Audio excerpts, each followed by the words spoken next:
Okay, so I'm gonna get started. Oh, you can't see my face, can you? This is me. Hello, I'm Lee, and I am a member of the of Baby Castles. So I'm one of the organizers. And Baby Castles is it's many things. It's a community, and it's an art space, and it's a collective. And we're both based in Manhattan. Well, under pre and post coronavirus times, we're in Manhattan near Union Square on 14th Street, and we're also an online space. Um, we exist on the internet. You can find us at babycastles.com. We're also on this Twitch stream where we've been doing a number of programs, including these Baby Castles Academy workshops, which we've been doing since the start of coronavirus. We've been doing about one a week. And you can actually, if you go to youtube.com/ Baby Castles, you can find all of our past broadcasts. Today is August 16th, 2020. And as of today, we have 20 past streams that you can watch. And each of these workshops are different. So we cover game design, we have workshops on music, live coding, character creation, monster creation last week with Cicada. Next week, we have a unique one. We're actually going to have a workshop on how to play the game Dwarf Fortress, which is a little bit strange to do a workshop on how to play a game, but it's considered maybe one of the most complex, most detailed and difficult games to play. I think there's a book called like How to Play the World's Most Difficult Game. So we actually have a presentation by Kresno next week on that, and then a workshop the Sunday after that. So we do workshops every Sunday. Lots of people are involved. If you want to propose a workshop or do one, we'd love to hear from you. We have a really active Discord community. And I want to encourage you to join that. The easiest way to get the link to join us on Discord is to go to twitter.com/babycastles. And maybe I will put those in the chat stream. Yep. So there's that. And okay, so what is today? So I'm going to be talking a little bit about how to approach writing grant proposals, applying to artist in residencies, applying to calls for artists, and things like that. I'm going to talk about it um, in a few different kinds of ways and kind of give you a lot of different approaches. And maybe I want to start by kind of talking a little bit my own background. I've been involved with Baby Castles this year. I've been working with Baby Castles for about a year on putting together these Baby Castles Academy programs. I was a resident at Baby Castles in 2015. I'm a professor now, and I teach at Purchase College. And in addition to teaching prior to that experience, I was mostly made my living either as an artist that would do projects based off of grants. And I also ran arts organizations, various nonprofits, and those ran based off of raising money through grants, as well as I've overseen and run a bunch of artist in residency programs and calls for artists. So I'll use that experience. Some of the ones I've worked on are the Joshua Tree National Park Artist in Residency program. I worked on that a very long time ago, over 10 years ago, when I was the curator of the Riverside Art Museum. I've helped run a residency program for the Hactory in Philadelphia. Um, I run Processing Community Day New York City with a number of other organizers, and we do a call for presenters for that. I've been in a few different residencies. I was a resident at Flux Factory, um, Pioneer Works, Signal Culture, and am I leaving anything out? Probably. And I know I've worked on some other artist in residency programs too. I've also just I've helped organize a number of different kind of residency programs. So that's kind of the experience that I'm bringing to it. And I'm going to try to talk about both kind of institutions, and I'm also going to try to talk about more DIY kinds of spaces, artist-run spaces. Baby Castles is a good example. We're an artist-run space. Um, None of us are paid essentially. People that present programs generally, for example, if they teach like a workshop, they do get paid. Performers get paid, and things like that. But we don't have any permanent staff, and we're an all volunteer run organization, for example. So that's really different compared to maybe a museum with permanent staff. and other kinds of institutions. So we can talk maybe a little bit about that. If you're new to using Twitch, and there might be some people on here, welcome. To be able to kind of interact with me, which is limited, right? We're not talking face to face. You're just seeing me and my slides, for example. To be able to communicate with me and ask me questions, you need to log in. So it might mean you need to register, and that will let you type in the chat. My name in the chat is Babycastles, so you can kind of ask questions there. I'm going to try to keep this chat open so that I can answer any questions that come up. We also have a Babycastles Academy channel on our Discord. Remember, the link is you can get to very easily through twitter.com/babycastles. The link's in our bio. So we have a Babycastles Academy channel in there, and you're welcome to ask questions. Maybe not during this live event, but afterwards, you're welcome to ask questions there, and I'm happy to respond. This program, we suggest a $5 to $15 donation. We run really low to the ground, but we've been running for over 10 years as an organization. We want to be with you another 10 years and longer. So please consider a donation. It's pretty easy to do. You can go to withfriends.co/babycastles, and you can choose a one-time donation, or you can become a recurring member. Another option is you can send money to us by Venmoing Babycastles. As I said, we're a small DIY organization. We have a bunch of volunteers. We do a ton of programs. When we were open in public, we had like at least one event, if not 2 or 3 events every week open to the public. We've been streaming generally 2 or 3 times a week. We have an active community. We have hundreds of people in our Discord, so help us thrive. Okay, let's get into things a little bit. So I've explained what Babycastles is, my own background a little bit. Moment of truth. Let's make sure the slides go forward. Okay, cool. So just to get started, let's give a sense of where we're at. So let's talk about today's difficulty level. How complicated is it to apply to an artist-in-residency or a grant? How hard is it? This is how hard I think it is. It is easier than trying to make a bed using instructions from IKEA, but it is harder than playing a video game. I have that image of Dwarf Fortress on the right, actually, so it's probably not as hard as Dwarf Fortress, but it's Cool Squid has said it feels so scary. It can, but I want to assure you that writing a grant, and we'll go over it. There's formulas.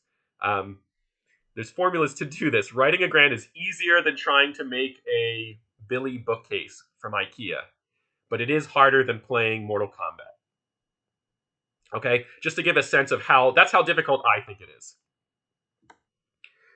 Here's one other thing I want to say too. I want to leave aside and just say I'm not going to evaluate your art because I take it for granted that you're making good work. Like I take it for granted that you're making interesting games or artwork or music or installations or performance or writing or poetry or what else? I'm leaving out some media here. Interactive media, web art, net art. It's good. I believe you. I believe in you. I don't want to get into that. I want to just work on the skills to be able to apply to things. I take it for granted that your work is good enough, right? And there can be a lot of self-doubt in this process. So I just want to assure you your work is good. People should see it. People should experience your work. And if you want to keep working on your own skills, we have plenty of workshops. There's plenty of other places to work on this on various skills too. As I mentioned, we have things for art making, music, games, things like that. But I'm not going to talk about your art practice per se. I'm going to talk about the skills so that you can present your work to other people. Okay, so here's what I wanted to talk about today. These are a few different categories that I'm lumping together that I feel have a lot of similarity or overlaps, right? So these are the kind of the 4 things, and I'm going to give examples of these. Call for artists, artist-in-residency programs, requests for proposals, and grants. So the first one might be, I have a feeling you know what a grant is. A grant is, you're asking for, I'm going to go backwards here. I'm asking for money. I need $10,000 to work on this project. Okay, that's straightforward. An artist-in-residency program, you're probably aware of what that is, right? So that's like an art institution, which could be a museum or an art center, has artists pre-COVID, generally it meant come into a space. They might have a studio. In some artist in residency programs, you actually live on site, and there's a number of famous ones around the country and around the world. You live on site. Maybe you have a studio. You work on your art. Maybe you're painting during the day, and maybe they even have multiple artists on site. And you have dinner with them, and you talk about your work. And there's visiting curators. That's one model. We'll talk about a bunch of other models as well. So that's an artist in residency program. There are a number of online residencies now, and an online residency probably looks more like you're working from home, or if you do have a studio, from your own studio, you're working on your work. Maybe you're some kind of new media or digital artist, and you're working on your computer, and you do Zoom calls weekly. Maybe you have a Slack or a Discord group to communicate with the other residents or with the program organizers, for example. And often there's some kind of outcome at the end of it, something that you want to show that, okay, I was an artist in residence for 3 months, and I made this exhibition, or I made this painting, or I tried this thing. Not all residencies have that as a requirement, but many do. Okay, what's a call for artists? So that's very similar, but it's a little bit different. An artist in residency program is interested in you and maybe like your practice and the whole of you. A call for artists usually has a more specific kind of purpose. And again, we'll look at an example of that in a second. And a request for proposals is very similar, but it might not conceptualize your work as art. I'm just going to jump past this for a second because I think it's actually easier to understand some of this. First of all, the categories blend, and I think it's easier to understand by looking at some. So let's look at one. So here's a call for artists. This is not a residency per se. This is a call for artists. iBeam recently, I think it was in May, had a call for artists. They called it the Rapid Response for a Better Digital Future. And they were looking for artists to apply and to do a program in, I think, maybe 2 months or so, online programs.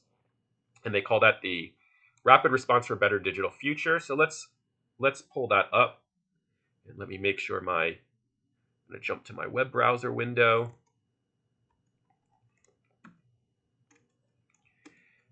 Okay, and doesn't look like you can see the web browser, so let's see what's going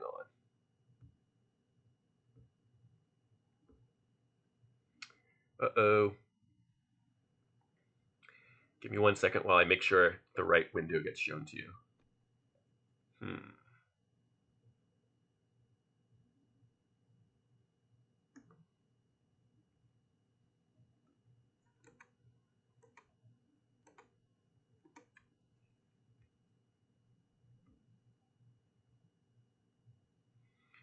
Sorry about that. Bear with me.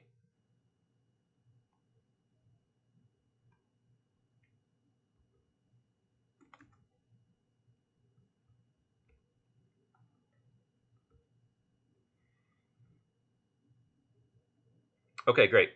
So here we go. So we're looking at iBeam's website. So this, that's an amazing image, by the way. Okay, let's look at their programs, right? So I'm going to scroll back here. So this is an example of a call for artists. Created out of overwhelming desire to lift the voices of artists in a time of crisis and systemic collapse, the initiative arose quickly from conversations at the outbreak of the global pandemic, when iBeam paused its highly distinguished flagship residency for the first time in its history and closed its physical space in order to support New York City's effort to contain COVID-19. In the hope of invigorating artistic creation of digital futures at this moment of systemic collapse, we chose 30 daring challengers and transformers, and they will carve out a path towards a more humane vision for the future. Okay, so we're looking at this after, right? We're not looking at the call for artists. We're looking at the announcement that they've selected the artists, essentially. And these are the artists that they've selected, which is great. So this is, you can tell that this is like, I guess I'm bringing this up as an example of a call for artists. They have a whole reason for being. They have a conceptual idea, and they're looking for you to respond to this particular prompt. So maybe that helps explain that one. Okay, I'm going to switch back to my other browser window. Great. Okay. So here's an artist in residency. So this is Signal Culture. Signal Culture is an artist in residency program. It was in New York State and is actually moving this year, or it's in the process of moving. And it's a great residency program. Again, I'm going to switch my window so you can we can look at the website and understand it a little bit better. Okay, and I'll grab my browser window. Folks that are old hat at all this and like you know the difference between residencies and artists and call for artists and all that stuff, bear with me for a minute. We're going to get into the good stuff probably in about 5 minutes, maybe a little bit less. Okay, so this is Signal Culture, experimental media art, residencies, exhibitions, and resources. And I'll make this text a little bit bigger. Signal Culture offers residents a live-work space in the beautiful village of Owego in central New York State. We have created an environment where innovative artists, toolmakers, curators, critics, researchers, and historians who are contributing to the field of media art will have time and space to make new work and to interact with one another. We believe in the importance of fostering a community of people working with experimental media art and host multiple residents concurrently to set a stage for conversation, networking, and possible collaboration. Okay, that's pretty clear, right? So they want people to be in person, on site. They want multiple people, and they want these people to interact. It's also clear that they're looking for people that categorize their work as media art, right? And they say this at the top, experimental media art. And you can click on residencies. There's that picture of the studio or of one of their studios. And they explain their residency program. And I actually want to point out they have researchers in residence, tool makers in residence, and artists in residence. So if you click on that, you can actually apply for these different categories, and you can look at past. You can read a little bit more about that particular category, and you can check out who's done it in the past, for example. Great. Okay, and I'm going to jump back to my slides.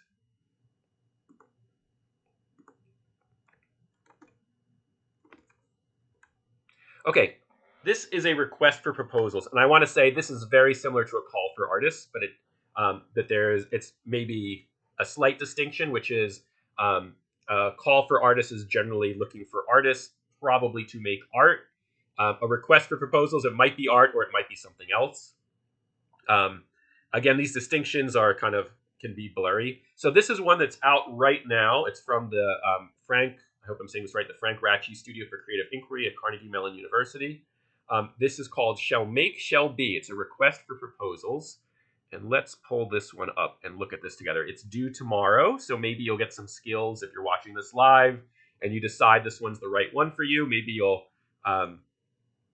put an application together.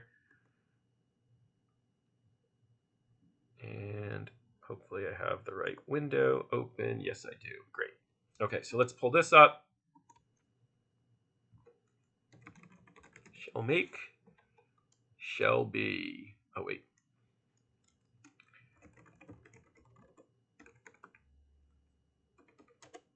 Great, so here it is. The Bill of Rights at play. Shall make, shall be. This says, shall make, shall be. The Bill of Rights at play invites artists and independent game makers to propose game-based artworks around the individual amendments in the Bill of Rights. Drawing on both the legal meaning and the effect of the 10 Amendments on U.S. culture, these games and artworks are meant to use play to interrogate, critique, inform, and ask questions about our understanding of civil liberties in the 21st century. Then they give information, right? 10 projects will be selected, with each proposal team asked to create a playable work exploring one of the 10 amendments from the Bill of Rights. Artists will be invited to develop their works with the support of the Frank Ratchey Studio for Creative Inquiry at Carnegie Mellon. Artists will receive an honorarium. Here's all the details. Artists will receive an honorarium, money, and small budget for expenses. So you'll get money for yourself. You'll get some money for supplies that are needed. Upon completion, and we'll get into budgeting. Don't you worry. Upon completion of the work, the selected proposals will be expected to grant Carnegie Mellon a non-exclusive, royalty-free license to present the resulting works in the Shall Make, Shall Be, the Bill of Rights at Play project. It goes on, and it gives much more detail. It explains that you get an honorarium of $5,000, that you'll have to check in with the curatorial team every 2 months. when it is, and how you can ask questions, and what you need to do to submit. So let's leave that aside for a little bit. We'll come back to the application part. And Francisco is saying, LOL, specifically watching this because of this call. Okay, good. And Francisco, if you have specific questions on this one that I'm not getting to, feel free to put them in the chat here, and I'll answer them. Oh, I see Flan's checking in, saying hello, hey, cool. Yeah, feel free. I have the chat open. I'm happy to answer this stuff in real time. And I'm going to go back to my juggling of windows. Great. So, okay, last one I wanted to cover. So before this, we did call for artists, artists in residence, requests for proposals, last category, grants. Okay, this is the Awesome Foundation as an example grant. I feel like this is the one that people most are like, yeah, I get it. I know what a grant is. But nonetheless, let's pull up a grant and see what makes that special. What's the differences here?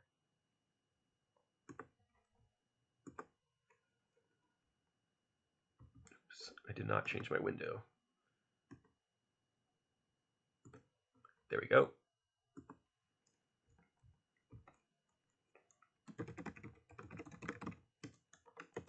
Okay, awesomefoundation.org. This is the Awesome Foundation forwarding the interest of awesome in the universe, $1,000 at a time. Okay, so this is I don't have to tell you. Maybe I'll read you what it says. Need some funding? Have a crazy, brilliant idea that needs funding? We award $1,000 grants every month. It couldn't be simpler. Your idea is yours alone. We don't want a stake in it. We just want to help you make it happen. Idea. Forward. Money. Apply now. Click. 89 chapters. It's almost like an app, right? They're all over the world. Here's where we actually are, though, if you look at these pink dots, okay? The Awesome Foundation is an ever-growing worldwide community devoted to forwarding the interest of awesome in the universe. Created in the long, hot summer days of 2009 in Boston, the foundation distributes $1,000 grants, no strings attached, to projects and their creators. At each fully autonomous chapter, the money is pooled together from the coffers of 10 or so self-organizing micro-trustees and given up front in cash, check, or gold doubloons. I would love some gold doubloons. Great. That's the Awesome Foundation. And actually, let's just look at some of the things they've given money to. Special Lift Digital Fitness. Special Lift has served Marin County youth and those with special needs through fitness, health, and wellness programs since 2010. Okay, so not art, right? I mean, I don't get to define what art is, but I'm going to say this is probably outside of an artistic practice, and they fund it, right? So this gives you a sense of if your thing is breaking the rules, and if you need about $1,000, this is probably breaking the rules. Why did I say that? If yours is like breaking boundaries, maybe, or outside of maybe a traditional art practice, this is probably a good one to apply to, right? Hi, Cresno. Hi, Flan. Okay, I'm going to jump back, and maybe we'll look at one or two other things that they funded too, just to give a little bit more sense of what they're funding. I'm going to click on, I don't know, Community Mountain Hike. We're sponsoring, and I like that it's an Alami. Amazing. We're sponsoring the cost of providing refreshments for a checkpoint booth for a community mountain hike in the mountains of Aviano, Italy. Great, incredible. Photos. I love that they are not limiting you to art. Okay, cool. And window juggle again. I'm sure if I had figured this out, I could have had set it automatically to juggle my windows for me. Sorry. That's okay. Okay, where do you find grants, call for artists, residencies, call for proposals? I will tell you. To the internet. Okay, that's obvious, right? So where on the internet? Let's look at some of these options. And I'm going to put up something in a second that's going to show you a bunch of options, and I'll talk about some of them. And I will ask you for your favorites as well if you want to drop them into the chat. Okay, here, let's talk about some of them. Cool. Some of my resources are in New York, but actually quite a bit are not. As a good example, a big one, New York Foundation for the Arts, affectionately known as NYFA, NYFA. And that's nyfa.org. I'll drop that into the chat here. Ton of stuff on that website, and we'll look at that in a second. Okay, various websites. You can honestly go onto your search engine of choice, like DuckDuckGo, for example. Little plug. Um, and you can type in artist residency, artist grant, for example. Um, Various ones that pop up. eArt Now is one of them. Curator Space is one. All of these have email lists. And actually, if I want to kind of jump down here to the other my other slide, um, I add myself to a million email lists, even though I don't like getting that much email. That is a big way to receive notice of residencies. So often, what will happen to me is I'll see that someone's in a residency program that looks cool, or I'll see that there's some kind of grant. I'm like, oh my God, someone just got this grant. It looks really cool. I love it. I missed it. Well, that sucks. And they're not doing another call for artists for another year. Okay. So I have two things that I do. One is I create a spreadsheet. I'm going to show you my spreadsheet in a second. Is that my next slide? Um, yes. So I create a spreadsheet, and I use this to kind of manage my own applications for things. A very simple spreadsheet. This isn't my current one. This is like one from I think from a few years ago. Yeah, 2017. But I use a spreadsheet, so I'll just write it down on there, and I'll maybe make a note of when I should check, and then I add myself to their email list. I subscribe from their website. I get on their email list. Most of these organizations send out an email if they just do a residency or just do things like that. Emails are not that often. They might be a few times a year. If they're an active arts organization, they might send out an email every 2 weeks or something like that, and that's okay. I don't mind finding out about these organizations, reading their emails, and finding out about their programs. So that's what I do, particularly, again, if I've missed the deadline for something. I get on their email list, and then I can see it a year from now, and I put it on my spreadsheet of various residencies to take a look at. Along with this, I'm active on Twitter. I'm on the Babycastles Discord. On Twitter, I occasionally see people tweeting and retweeting different residency and grants and proposals and things like that. It depends, I guess, who your friends are on Twitter or who you're following. But for example, you can follow Baby Castles, and then you can see who we repost that have different opportunities.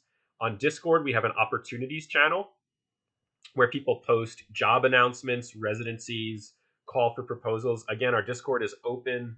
We'd love to have you be part of it. Flan saying the link is not working. Okay, let me check. I'll check that in a second, Flan, and just see what's going on. Maybe I gave you the wrong link. I'll come back to knife in just a moment. Slack is another one. Maybe you're part of some kind of organization that has its own Slack, and people have an opportunities channel. And if you're part of an organization that does not have an opportunities channel, I would recommend making one. And I would recommend you sharing opportunities on there as well. I'll get to this later on in chatting, but the more you share, I think it actually benefits. I think there's a tendency for people to want to feel selfish. And hoard opportunities and not tell other people, okay, there's this grant right now. I'm just going to write, and like sneak away in my apartment and work on this. But I actually think sharing and including other people will actually, I think it pays rewards in terms of like strengthening the community. I think it's good for camaraderie. And I think also we should have a sense of dynamic forward motion. We got to support each other on this stuff. And I could say more on that. Someone's saying that the knife is working now. Okay, good. So yeah, make your own opportunities thread on an email list or on Slack or Discord if you're part of various communities, and help spread opportunities that you find out about, even if you're applying to them. Other ones, I'm a new media artist. That's how I often identify my work. There's a group called the New Media Thing on Facebook.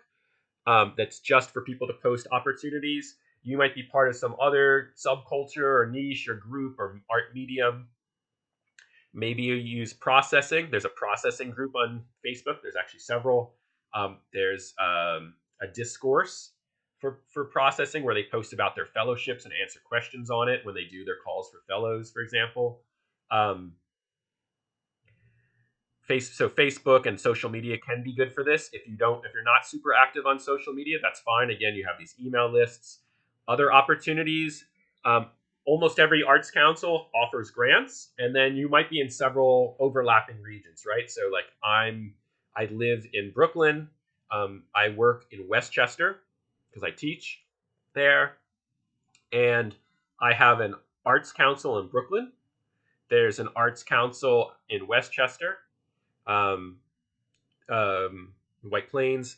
There's New York State Arts Council, and then there's actually federal arts funding as well. There's also for example, there's the National Endowment for the Arts, and they actually have a media arts category, right? And so these are things you can search for, and you can go to their websites and you can read about again their deadlines and what they're looking for. We'll actually look at some applications after this. Another one, I want to give a huge shout out to Everest Pipkin. Everest is an artist, teacher, programmer, game maker. They do a lot of different kinds of things, and Everest made this incredible. Essentially, it's a spreadsheet that lives online called the Big Artist Opportunity List.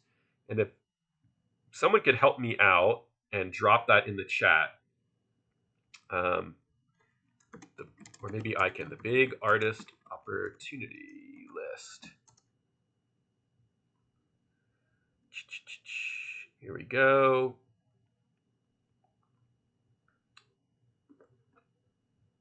Yep. Sorry, let me drop this right in the chat right here. Hey, thanks for subscribing. Who is that? Thanks so much. Cool. I'm going to pull up this Big Artist Opportunity List and look at this spreadsheet. Spreadsheets are, incredible non-coding tools, right? So let's pull this up and look at this together.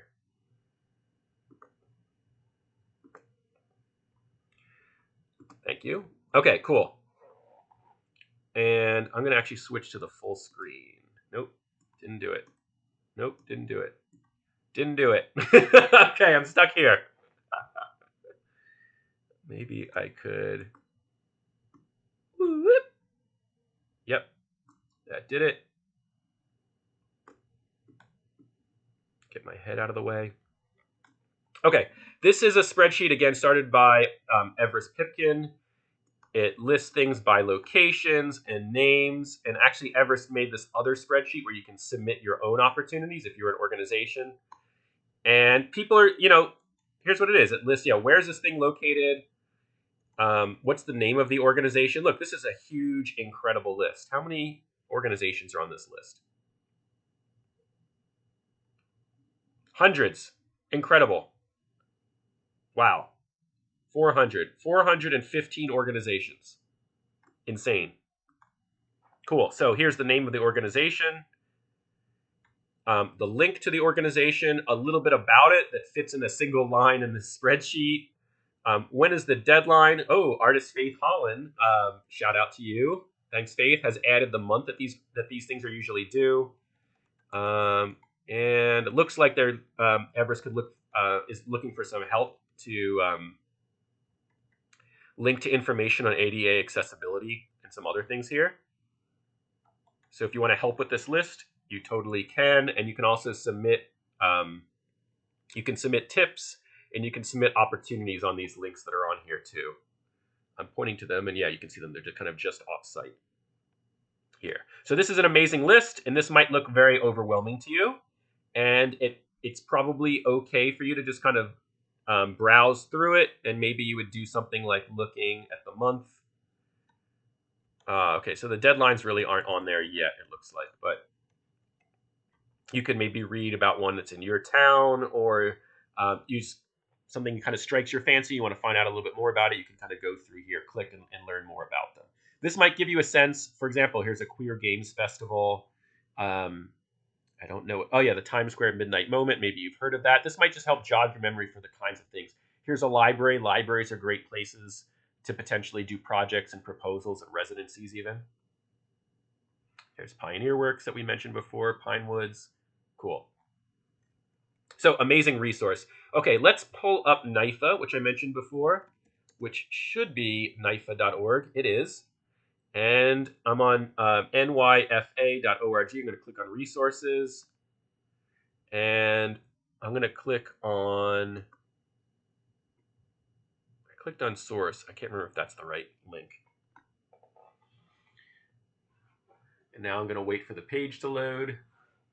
Huh.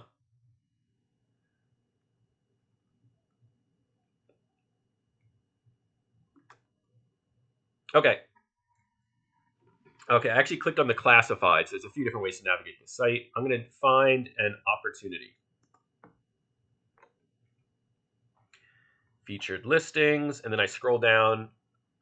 Here are opportunities, right? Red Bull Arts micro grant applications open in 20 cities. This is the date that it was posted. You'll have to click on the individual one to find out a little bit more about it. So there's a gallery that's looking for work to be proposed for an exhibit. Here's a call for proposals to do windows for a Black Lives Matter installation in Brooklyn. New fellowship opportunities in Caribbean art and critical race theory at a Clark Art Institute in Williamstown, Mass. This is award fellowship, right? So there's, I want to show you, there's a lot of stuff here. This is amazing. It's not, even though this is New York Foundation for the Arts, this is not, obviously not just New York City. These are from all over the country. I'm going to scroll to the top and just look at this. Let's pull up this Red Bull Arts micro grant application. List the organization, their website, opportunity discipline, all visual arts, the description, and how you have to apply. Let's first find the deadline. Okay, applications are open on a rolling basis. That means they accept applications at any time. The sooner the better. Please provide a CV or a resume. If you're not able to do so or do not have a CV resume, you may submit without one. That's great. That's particularly good for people that are new to this. Although I do want to recommend if you can do an internet search for an artist resume and maybe find a short, simple one and copy that format and make your own. A portfolio of 1 to 4 examples of your work, which could be screenshots or photographs or maybe like a link to video and a description of what's happening in the images, and a letter of purpose. States why the microgrant is important to you now and how it will impact your work. And again, we're going to get back to how do you do an application in a little bit. You have to be 18 or older. You need to be in specific cities. So let's go. You have to go to that link and find out what the cities are. Actually, they're listed here. You have to be in Atlanta, Austin, San Antonio, Baltimore, Boston, Chicago, Cleveland, Dallas, Denver, Detroit. There's a lot of cities. So you have to be in one of these cities to be able to apply. You must be able to receive taxable income in the U.S. and individuals and groups can apply. Groups that apply together will collectively receive one $1,000 grant. Bummer. Not very progressive, Red Bull Arts. And I will mention the downsides of collaboration and the upsides too in a little bit. Okay, I'm going to jump back to my slides.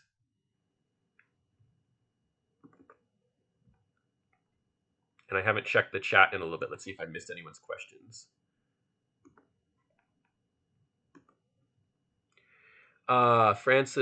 Francisco says, oh, cool. I see Polygon Future here. Hello. Francisco says, yeah, this Everest spreadsheet is radical internet magic. I agree. It's generosity. It's how the internet should be used. Do you have any recommendations for not feeling intimidated or overwhelmed by the number of opportunities out there? That's a question from Zero Inbox. I think that's a good question. Keep it small for yourself. Keep it small for yourself. If you're just getting started, look for ones that look like easy, like, yeah, this is the right fit. They're looking for me. This is, again, my own spreadsheet. Make a spreadsheet with like 5 things on it, 2 things on it. Just do a few that you're interested in. Maybe they're spread out apart. You don't need to apply to everything. I'm able to apply to a lot more because I've already applied to so many. I know how to just copy my bio, paste it in. Oh, I had an idea. I can maybe copy this text that I proposed to something that didn't work, and maybe there's a similar idea now and modify it a little bit. It's a little bit faster for me, and you're going to get there. This is technical writing, and we'll get into that in just a second, right after this. Oh, you can't see where it says "Get yourself organized." Yeah, my slides are cutting off. What if I change to a different view?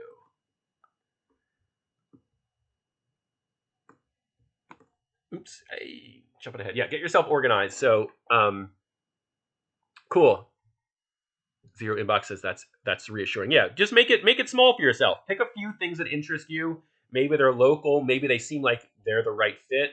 Don't worry about the ones that are pie in the sky or are more of a stretch. Although I think it's totally great to apply to ones that are a stretch too, either because you feel like, oh no, they would never accept me, or it's like a very prestigious one with a lot of money. It's hard to get. It's totally great to apply to those things as well. But a great low barrier entry one was that Awesome Foundation. It's $1,000. Their application looked like it was easy to kind of just jump into. You know, find ones that look like you're excited about the organization, you're excited about a particular project that would be a good fit, and go from that. Go from where your interest and excitement lies. I hope that answers that a little bit and reassures you that you too can do this. And if it doesn't and you want to ask more questions, feel free to jump in. Yeah, so exactly. So this is the Awesome Foundation again. It's a grant. This is how you apply. It's essentially like an embedded form, right? And in my tip here, I said follow the directions. This is technical writing. What I mean by this is it's a recipe. It's a recipe.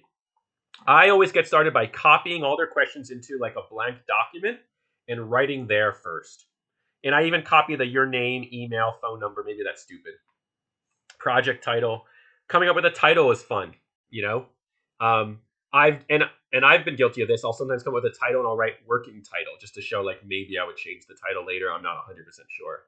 I don't know if that's annoying, but I've done that, and I would respect if people applied to something that I propose with that. I think that's fine. And it's technical writing in the sense that they're asking specific questions. You're going to give them answers to those questions. The grant or the artist-in-residency application is it's a recipe. Think of it like a packing checklist. If you ever go on vacation, some people do these. Like when I used to go camping with friends out in the desert, I have like a packing checklist. Make sure I brought I don't know what, sunscreen, and right, I had like a spreadsheet of things that I needed to pack with me. Think of a grant application or a residency application in a similar way. There's 8 questions or 12 questions, and you have to submit 4 photos and a blank. Whatever that is, that's the recipe you have to follow. You're going to go through that recipe. And again, I always start by creating a document and answering those and just going through that, right? And answering it there. I don't start by just jumping onto the website of the organization because it could take more time. You could have your computer crash. A cat could jump on your computer, etc. Don't fill out applications on your phone. I've done it. It's not a great idea. Yeah. The other thing to keep in mind is your deadline. Again, use that spreadsheet so you know when things are due, and don't submit it late. In fact, submit it early because sometimes websites go down. Another thing to mention, when we're checking out these things, let's think about representation. Go to that website. See if you can find who works for. Oh wait, my face is blocking this slide. Who works for that organization? What are the organization's values and their mission? Who are their partners? Who have they worked with?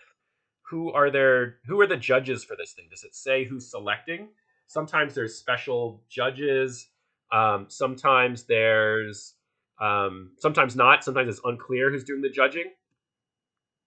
But yeah, you want to see, if it's specified, you want to see, and because that'll give you a sense, you can look up that person and what they do.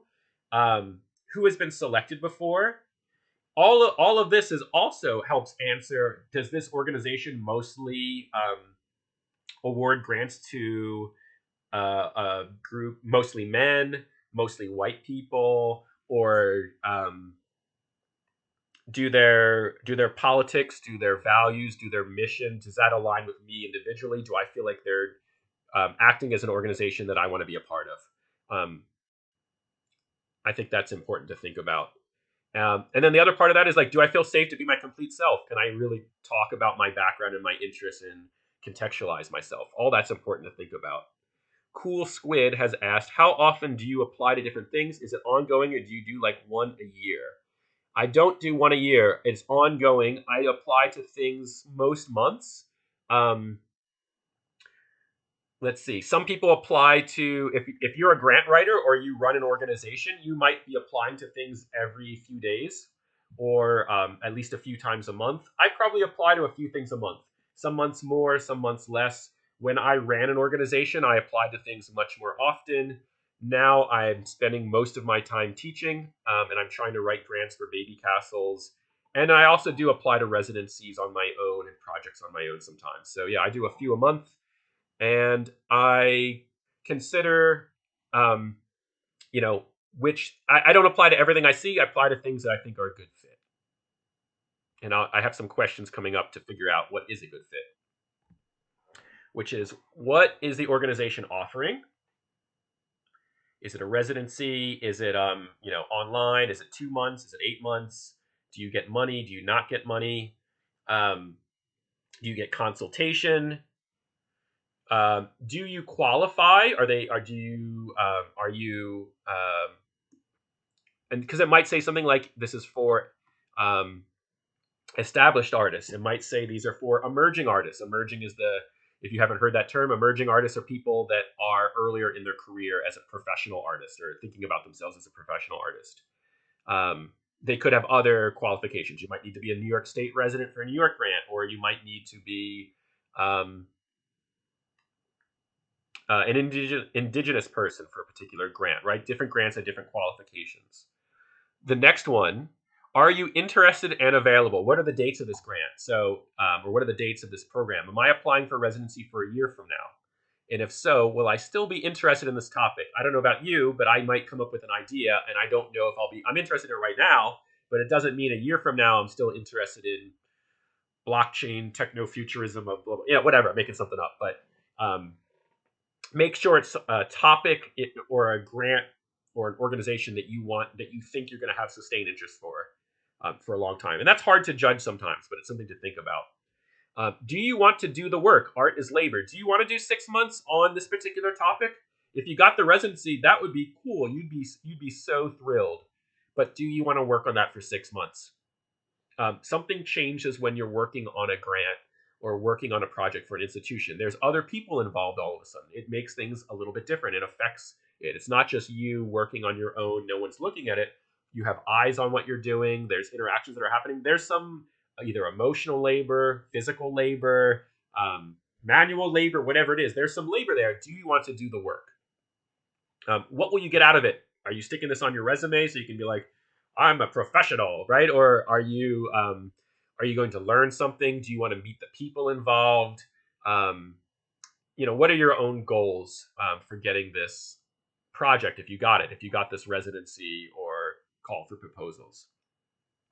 Um, Often I've noticed that people that are starting out, they pay a lot of attention to that, which is what will I get out of it as the person applying, and a little bit less of what will the organization get out of it. And this is similar to if you're applying for a job. You really want to think through, what are they looking for? Are they looking for cool, socially conscious projects, and they can announce that they're like, like we're on the cutting edge of socially engaged interactive games that are on, right? Are they like looking to be able to promote that? Are they a foundation and they're just looking to support people getting started in a particular topic or theme?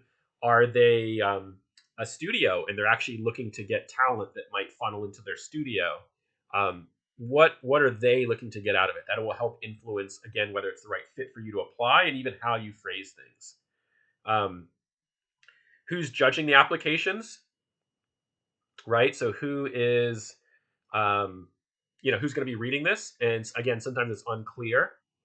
And you want to have a sense of the person. Are they, and what their own interests and biases might be. Is try to like figure that out a little bit, suss that out. And you can also figure out who was selected previously, what projects were selected previously for this grant or for this residency, and at what stage in their career was this person. What stage in the career were the people previously selected? Does it look like people that were just getting started? Does it look like people that have had an arts practice or been making games or interactive media for a number of years? Where are they at? You want to figure that out. Okay. Let's move my own head out of there. Is this slide controversial? Sorry. Games and interactive media. So here's a little aside that I'm saying, which is if you make interactive art, if you make web-based projects, if you make games, ask yourself when looking at the program, do they specify the mediums that you're that do the organization specify the mediums they are interested in? So for example, is this a call for artists to be a part of an exhibit and you make some kind of interactive art? You're going to have to think through whether you're going to look, did they just say paintings and sculpture? I think it's great to conceptualize our work as, even if we make interactive art, as sculpture. But if that's the case, you want to think through how you describe your work, right? You want your language to match the language of the organization. The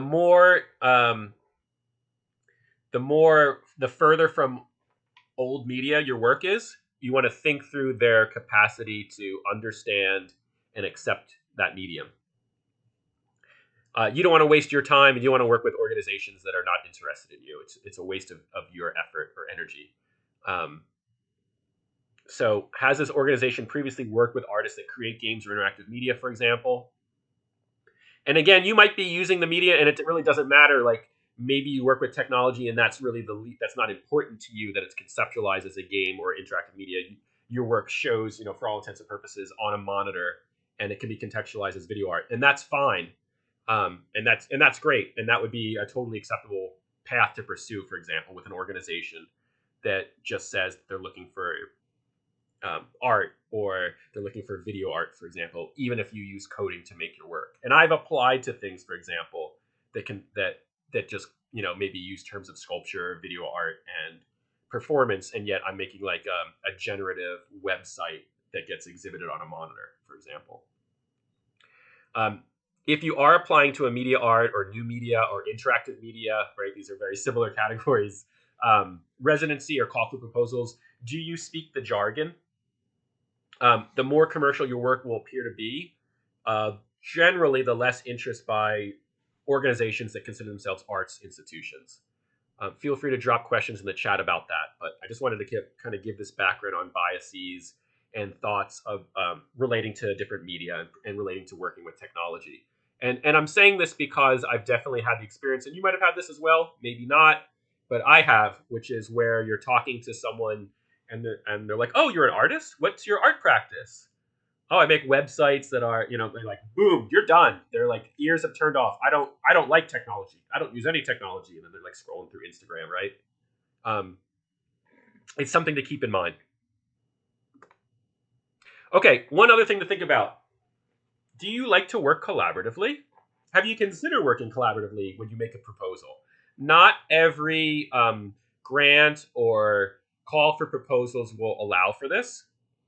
Many do. Some don't even specify. If maybe you only work in a collaboration, and that's great too. If it's unclear to you, send an email. There's always a contact email for these applications. Don't send it a day before, but a few weeks out, at least a week out would be best. Send an email saying, "Hey, I'm part of a collaborative group. Sometimes we've been thinking about applying together. Can you give me a little bit more information on collaboration?" And here's some of the things to think about. I'm going to give you the pluses and the minuses of working collaboratively. Pro, it's fun to work with friends. You have people that you can bounce your ideas off of. There's camaraderie. You build like teamwork and enjoyment. And just like, it can be really nice to work with friends on stuff that you're really excited about. You can split up work. I'll do this and you do that. I'm better at this. I'm better at the writing part. You're better at shooting the videos. She's better at making the website. They're better at doing kind of like the coding part, right? So maybe like we split up these different things together. We activate Voltron, right? Okay. What are the negatives of working collaboratively? Well, this is a big one. This is a huge, huge problem in my opinion, which is a lot of residencies and um, proposals or different awards. It's always the same amount of money no matter what. So if you're one person, you get $1,000 or $5,000, whatever it is. But if you're five people, you get $1,000 or $5,000. Right? It's the same amount of money, but just divided among more mouths. Right? I think that's a big problem in the arts. Sorry, I need some water. I don't know if you can hear my Philly accent when I said that too.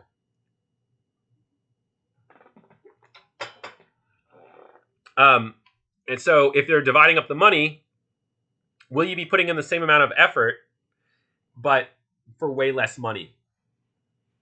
Keep that in mind. Oops. That wasn't supposed to happen. Another thing, you can have creative differences. It's hard even with friends. You can have creative differences. It's also hard to divide up communication with professional institutions. There might be several of you, you're in different locations. The institution emails between 9 to 5 and they ask specific questions. And maybe you don't have time to check in with your friend or you're text messaging with them and you got to answer and there's deadlines. It's harder to kind of track some of that stuff when you're with a group. Unless you have one person that you propose as the main point of contact, sometimes that's easier. And long-term group projects are hard work, right? They can be. You have to maintain the relationship, you have to maintain the friendship, and that's even separate from doing the work. In the past, I'm not going to say who or what situation, but for example, I did a long-term collaborative project with several people, and someone had invited their friend.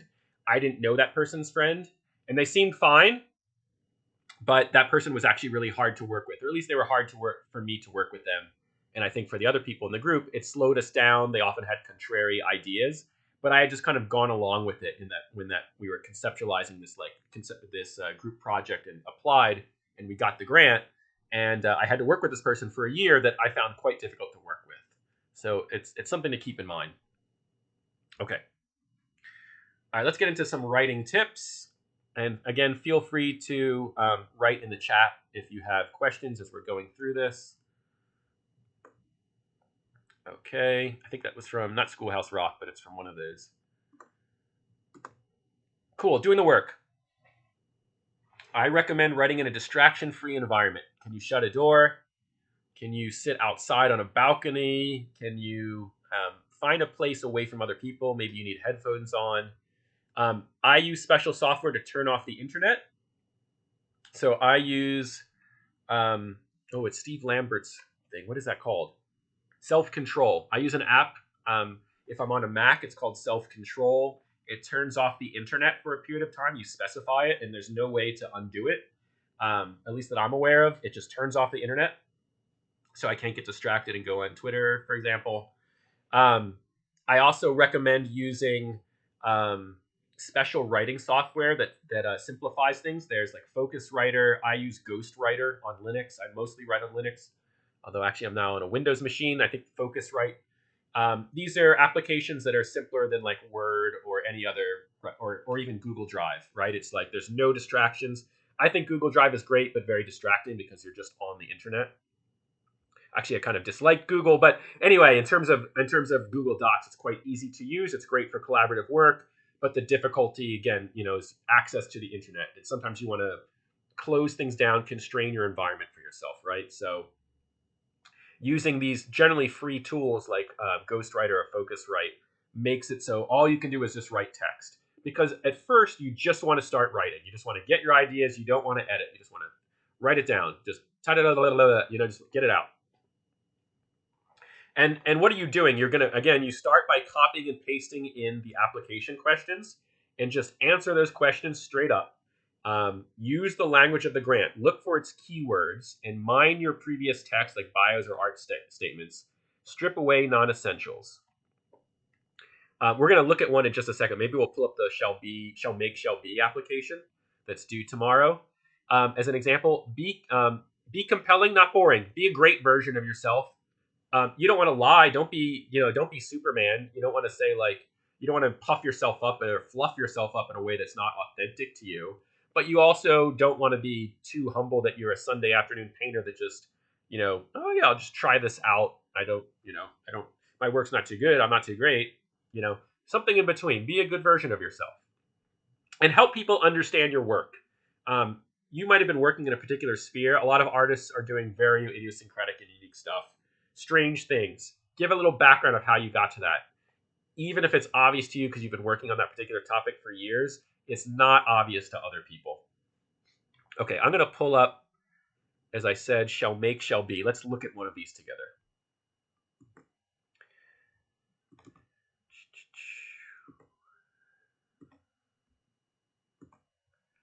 Okay.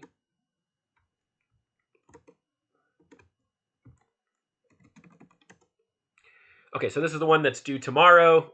Shall make, shall be. This is from the Frank Ratchey School. I'm sorry, the Frank Ratchey Studio for Creative Inquiry at Carnegie Mellon University.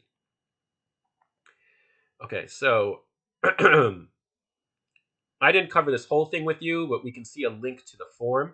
Phase 1 is due August 17th. That's tomorrow. If you're watching this live, if you're watching this on YouTube at a later date, it's already passed. Sorry. What are they looking for? They're looking for your basic contact information and 4 components.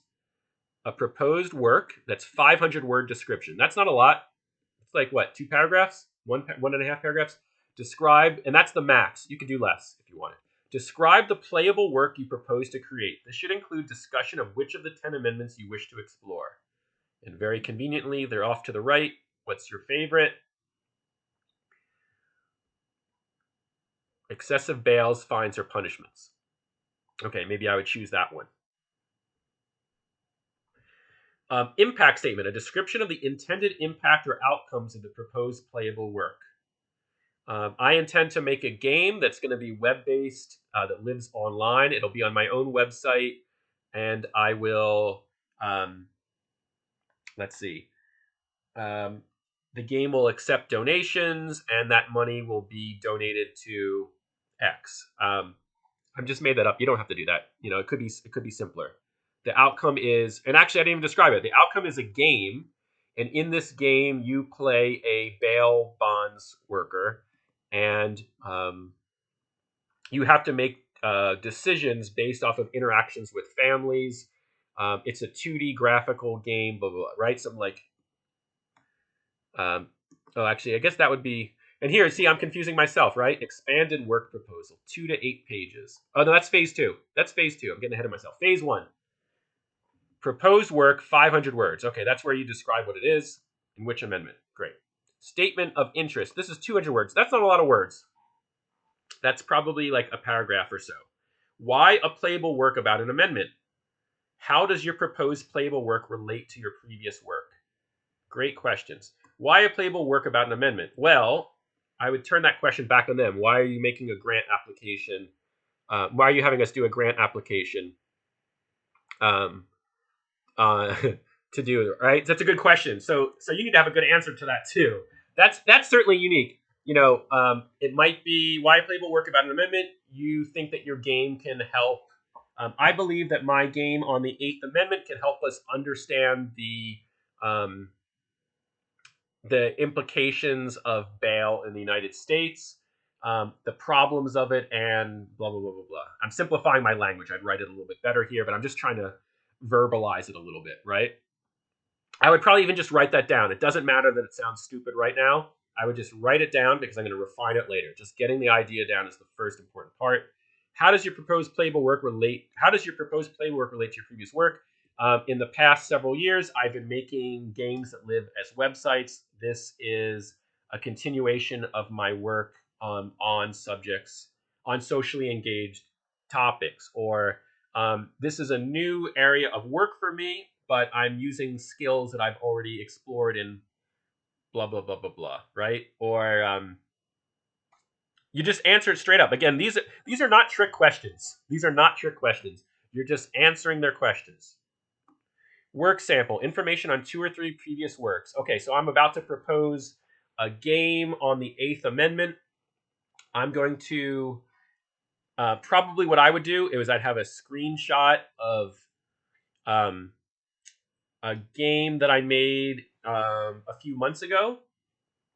That's okay, so maybe for this one I'm going to make a 3-dimensional game. So I'm going to link to a screenshot of a game that I've made previously, the name of the game, and a paragraph about it, and then I'm going to link to another game that I've made, or an interactive website and a description of it. Right? I'm going to pick 2 or 3 that I think are stronger of my work, and that I think will help indicate the you know, kind of something that'll like show how it connects maybe for this project that I'm proposing. Link to portfolio, that could be a website, that could be a PDF, resume, it could be screenshots, right? Up to you. Resume, hopefully you have a resume and a website. Okay. Let's look at this. Okay, so they're using a Google form. There's a lot of text here that explains the background, how much money. Encourage proposals from artists of underrepresented and marginalized identities and backgrounds, including gender, race, culture, sexuality, citizenship, status, and abilities. And here's this form. And again, I do not recommend you to sit and type this in right now. Grant making organizations, I don't recommend that you do multiple pages. I recommend in general that you put all of your questions on the same page. It helps because I don't think I'm allowed to advance. Right. So I have to do this to be able to advance in the application. So grant making organizations, I do not recommend you follow this system. I think you should do it all on one page. So to go back, this is probably what I would do. I would copy this and I would paste this into a blank document and I would just start writing them. And I would check how many words, right? I'm going to jump back to my slides and talk a little bit more about editing.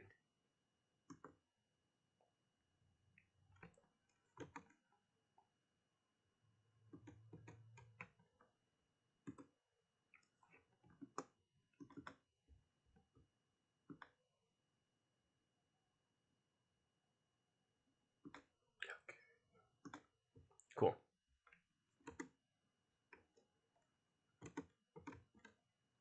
Oh, wait, yeah, we'll get to budgeting in a second. I have some other tips on my second monitor that I wanted to say, too. Give me one moment here.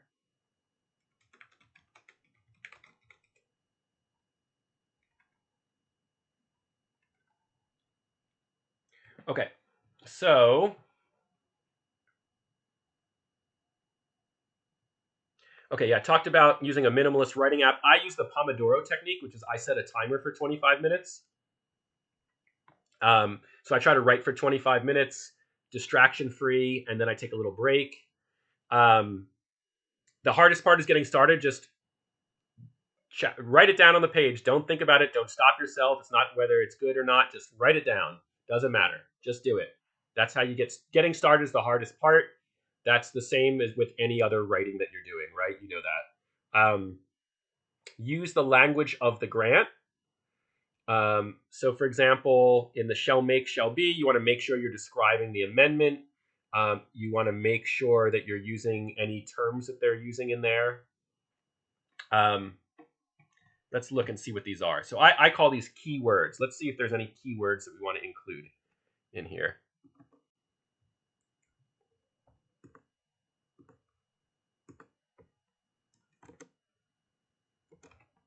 Okay, keywords. Bill of Rights and casual conversation has no parallel in other countries. You want to use the word rights. I know this is going to sound silly. Make sure you talk about rights. Talk about nation.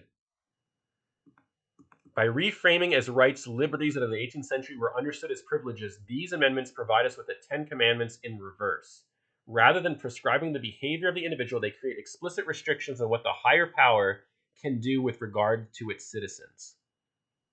The 10 Amendments offers a framework for 10 artists working in these spaces to explore their practice within an explicitly polemical curatorial mandate. What does polemical mean, right? So this is when you're giving an explicit opinion. We can look up this word exactly. Maybe I should. But my working definition of this is you're making a statement. You want to make sure that in your application you say your opinion. It's not just your opinion. You're going to say that your idea that you're communicating, that you're trying to get across and communicate to people through the game that you're making. Right? That's important. You can even use the word. You can say the polemical idea of my game. You know, you don't have to say it that way, but you can also use the word problematize, investigate, or play with. These are words that you can use. They're given to you as gifts. These are keywords that will help you in your application. Reuse these words. Okay? And you can do this with any application or grant that you're looking through. What are the things that are important to them? They tell you. They tell you what's important to them. Use that. Okay. Going back to my slides. And any other notes I have here. Make your work timely. Make your work timely. Why is it compelling right now? Make your work interesting. Don't make it boring. Make it very compelling. This is something that they want to be excited about. Stick on their website and tell people.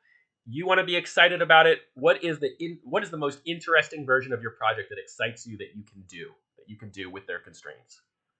Oh yeah, budgeting. Do I have anything else here before I jump to budgeting? Yeah, show some ambition. Consider the keywords. Be compelling. Make your work timely. Don't worry about editing till you're getting close to finish writing. Don't start editing in that first sentence. Get the idea down, then you cut. Okay, cool. Budgeting. Let's say they ask you to budget. Some grants ask you to do this. Some call for proposals ask you to set a budget. How do you set a budget? Okay, look at other budgets. Can you find them online? Can you phone a friend? Can you ask someone else that's gotten one before? Feel free to write on the Babycastles Academy channel and Discord if you have questions about this. Find example budgets online from art projects. Are past grants listed on the organization's website? Often they are. And can you then look at the budget? I think that really helps. That's the number one thing. The second thing is, I personally, this is a personal philosophy, if they give a range of how much you can ask for, I ask for close to the top. And here's why. I want to make the most compelling project possible. I need the full amount of money to do that.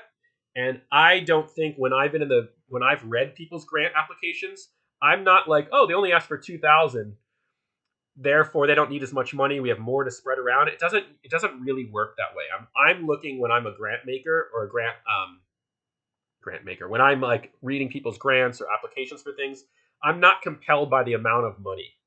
I have the money budgeted, or else I wouldn't be offering this residency or grant. I'm compelled by your ideas. So ask for the most amount of money, but make sure your project scale should match what you're asking. So I personally tend to ask for the close to the top of the range or the very top. That's just a recommendation. That's my secret sauce. I'm telling you. I don't think you're more attractive when you ask for less money. Pay yourself in the grant. You don't want to be surviving off of very meager funds as an artist, and yet applying for a $60,000 grant for a project, and you don't get to keep any of that money for yourself. That's an impossible thing. And if the grant is like that, it is not. I don't think you should apply for it. It's not worth it, right? If it specifically says it doesn't provide funds to you, it's only for project grants, I think bad idea. I recommend paying yourself, and pay yourself well. I don't mean like pay yourself well. Pay yourself, pay yourself what you're worth for this. If it's a $5,000 grant, maybe I'm making up these numbers off the top of my head. A few $1,000s for your supplies, maybe $400 to host your website. You'll see I have a little note here. Try to set aside 15% for documentation, maybe 20%, maybe 10%. Documentation might be a website. It might be you need a videographer or a photographer. It might be you need someone to design some posters for you. Whatever it is, include that in there. Pay yourself, pay other people, pay for your supplies, pay for documentation. Those are some of the big things. You might have other requirements that you need. Those are some of the big things that I think about for a budget. And again, look at other budgets to find examples. It really helps you. Okay, editing. We've done a lot of writing. We've put together a budget. How do we edit our stuff? Things to cut out. If you use jargon, right? Which are words that only you and a small group of people know. Cut it out. Make it easier to understand. Same with abbreviations. Cut the fat. Cut your ideas down. Make your writing shorter. Shorter is better.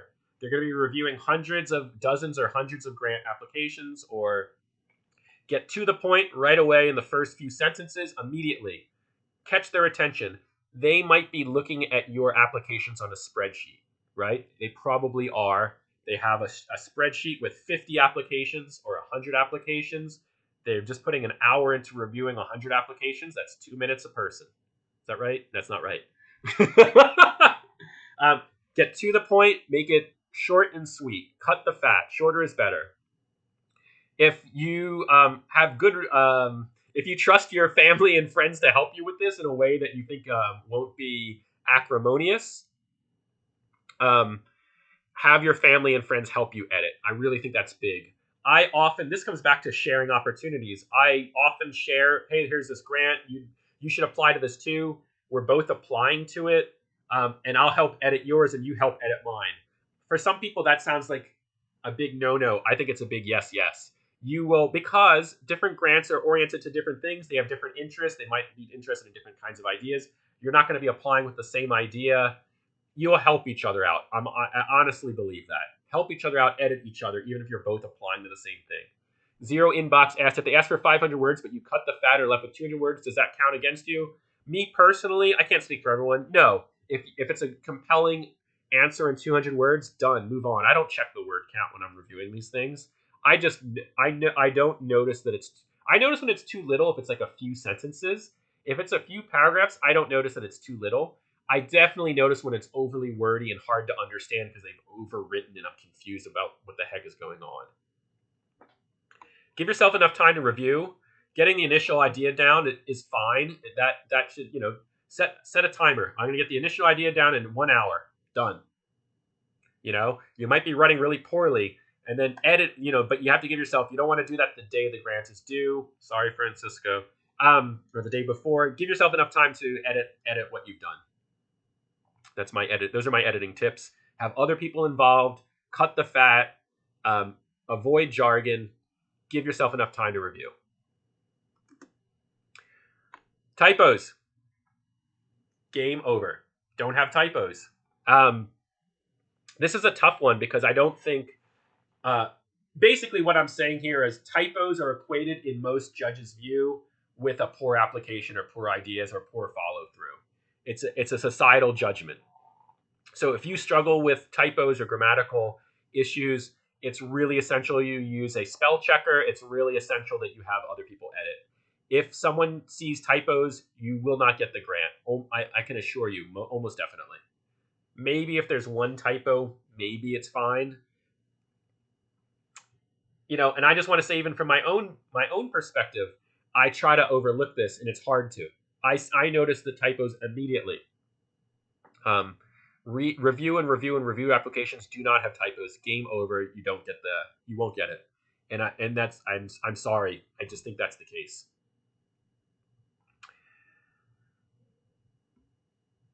Okay, things to also think about. The judges are humans, probably flawed humans. Possibly flawed humans, working with limited time and knowledge. You might know much more about the subject that you're applying for than the judge, right? It's the case. They're flawed people with their own biases and backgrounds. Keep in mind there's a high degree of chance and outright personal preferences when it comes to grant or proposal selection. As an example, a few years ago, this was not for a grant, but I was in a critique where one of the judges I wasn't a judge. I was also, I think I was an innocent bystander. Oh man, that's not true. I think I was just there, right? I wasn't a judge. I wasn't applying for this thing, but I was watching a process. I somehow had access to overhearing this. And basically one of the judges was like, oh, they used a robot voice, the Apple robot voice or the Siri voice, whatever it was, the built-in voice. I hate that voice. It's bad work, something like that. I don't remember the exact language they used. It was done. I thought the project that was being presented was incredible, and it did not matter.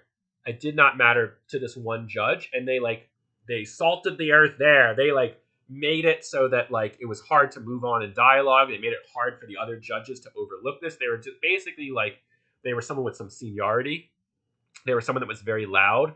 They made it so that it was hard to kind of get the other judges to like even see the merits of this application because the person had a voiceover with a robot voice, and the judge thought that was a lazy choice, or they just don't like the aesthetics of that basic robot voice. It snaps them out of it. So I liked the project a lot, but I wasn't judging. I was just happened to be there and overhearing. I'm trying to say this because there's a high degree of random, outright personal preferences in these applications. And it's hard to overlook that, and it's hard to kind of accept that, I think. And so for this reason, this is a numbers game. Odds favor you applying to more things. Someone asked earlier, how many things do you apply for? Apply for more things because you won't get that many.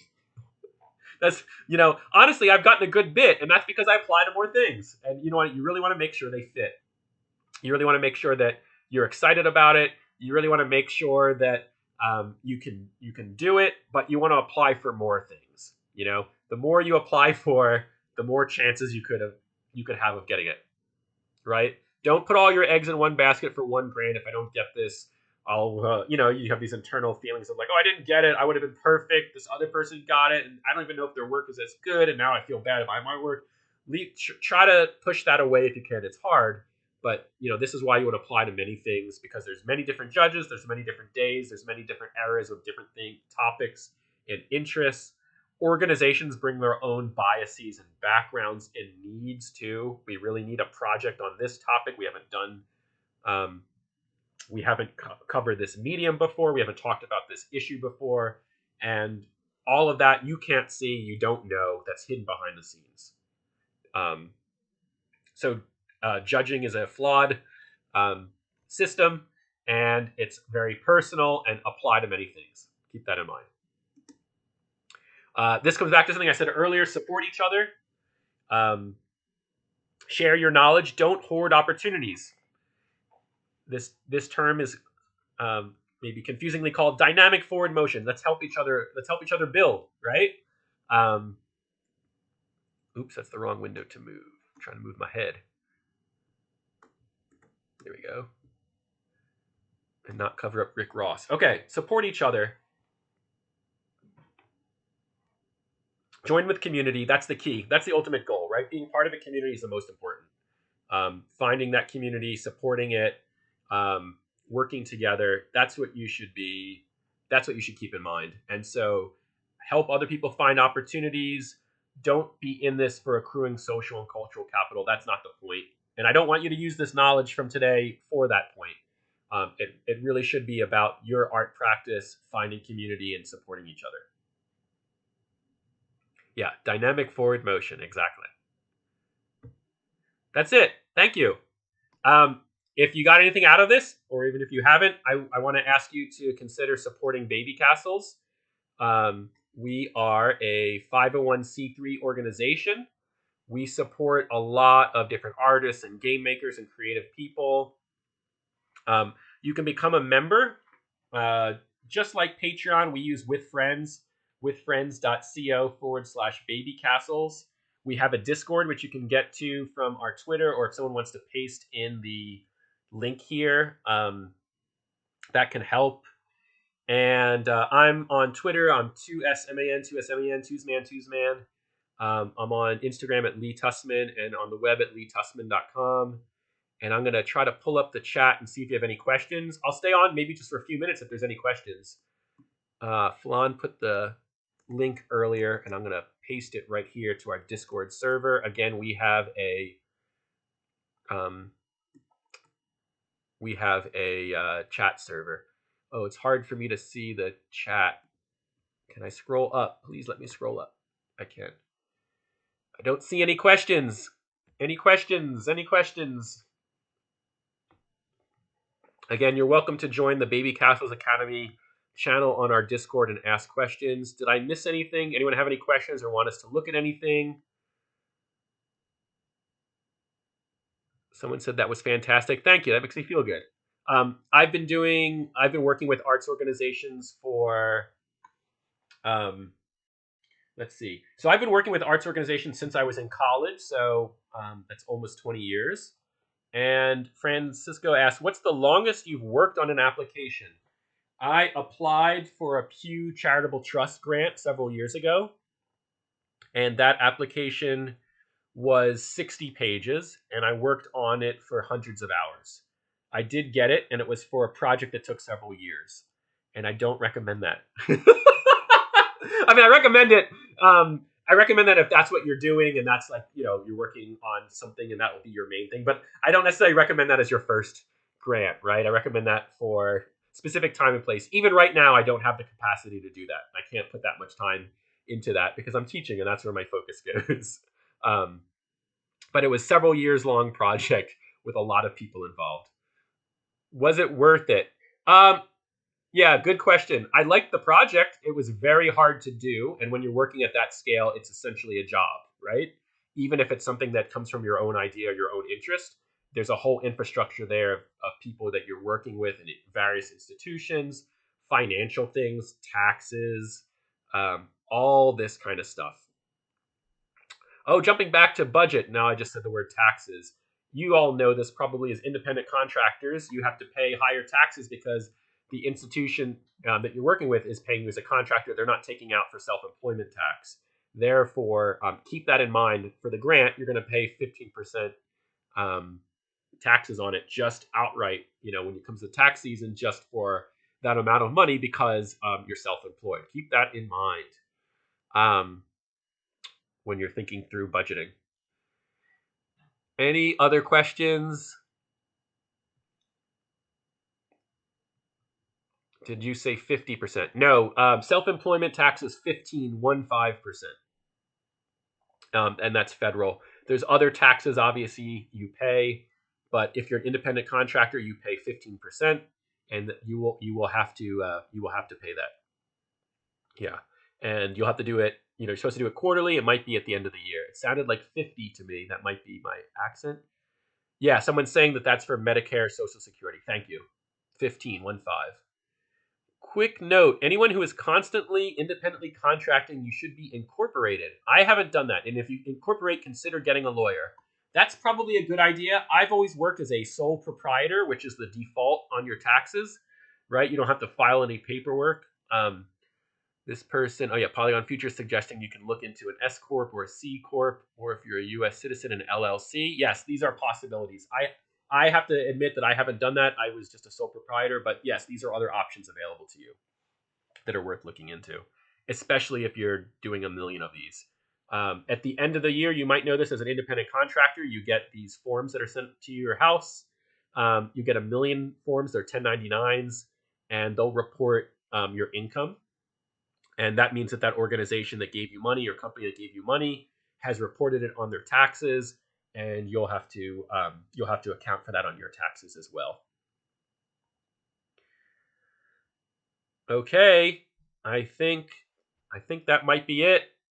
Feel free to get in touch. Please support Baby Castles, and thanks so much. I appreciate everyone for joining us today. Thank you. Take care.